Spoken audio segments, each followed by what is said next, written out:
So in today's matchup, we have Smaug versus the giant Skullcrawler. This is another fan-requested matchup, and definitely a very interesting matchup for sure. And as far as the size goes for these two kaijus, really, when talking about the size, Smaug does not have an exact size on record or stated in the movie, but when looking at the size of Smaug and the giant Skullcrawler, they really do look like they're right around the same size. See, the giant Skullcrawler is between 50 to 100 feet. He's able to fight the 100-foot tall Kong.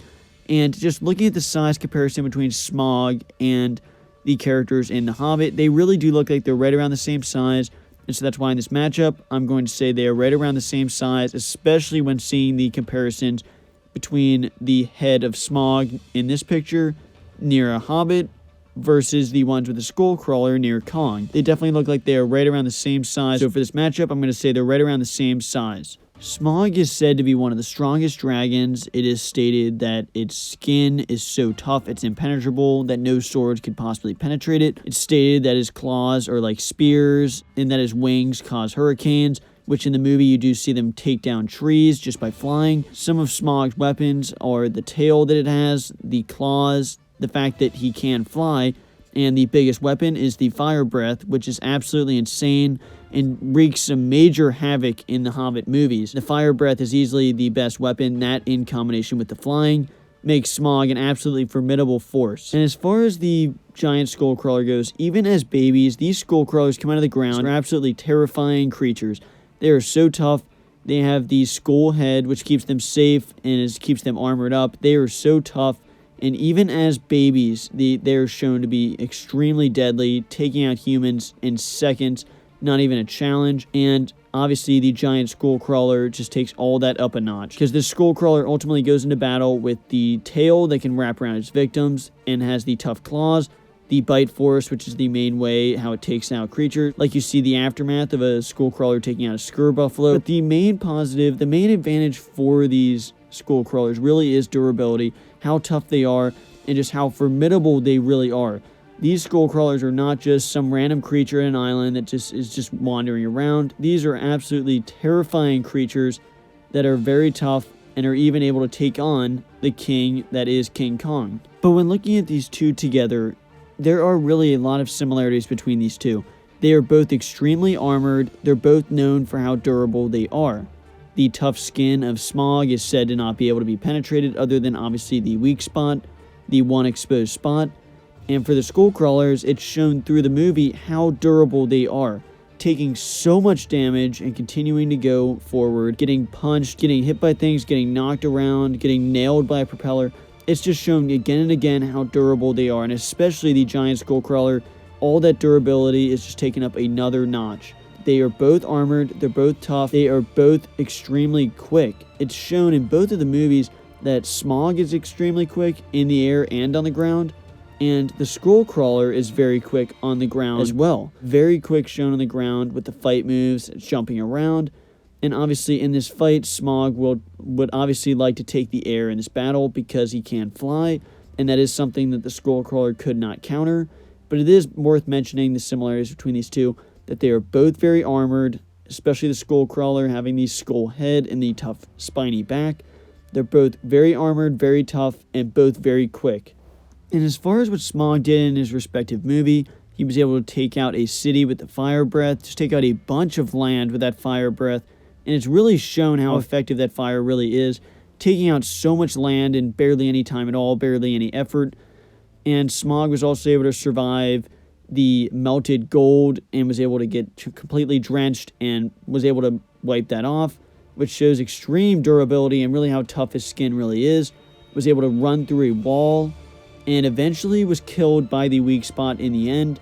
But really, that one tiny little weak spot is what killed Smaug in the end. It'd be very hard to imagine that the Skullcrawler would be able to figure that out in the first place, or if really the Skullcrawler could accidentally hit that spot anyway. As far as what you get to see the giant Skullcrawler do in Kong Skull Island, in Kong Skull Island, you see the giant Skullcrawler really hit around Kong, is able to scrape up Kong, throw him very far through the air, throw him against the wall, dodge some of his attacks, take major hits from Kong, take the tree to the face, the propeller to the jaw, come back from that, and then is ultimately killed by getting the insides ripped out of him. which is a very unorthodox way to die, very similar to Smaug. And that way to die is very, very tough. And just like Smaug, I can't imagine Smaug figuring out or being able to kill him in that way. And something worth mentioning is that a baby Skullcrawler was killed by an explosion in the graveyard, which someone may say this is a big negative for the Skullcrawler. But if you put that comparison there, that was a baby Skullcrawler. And I know you can say it's the same species and that it's basically the same thing, but it's really not, because you even see baby Skullcrawler get stepped on and killed earlier in that movie, and obviously that comparison is not there either, because the big Skullcrawler was able to take way more damage. So clearly when the Skullcrawlers grow, all the toughness increases, which would include the explosion in the earlier scene. But as far as if these two were lined up, a very big aspect in this fight is obviously that Smaug can fly and the Skullcrawler cannot. But here's why I feel like that will not make a major difference in this fight.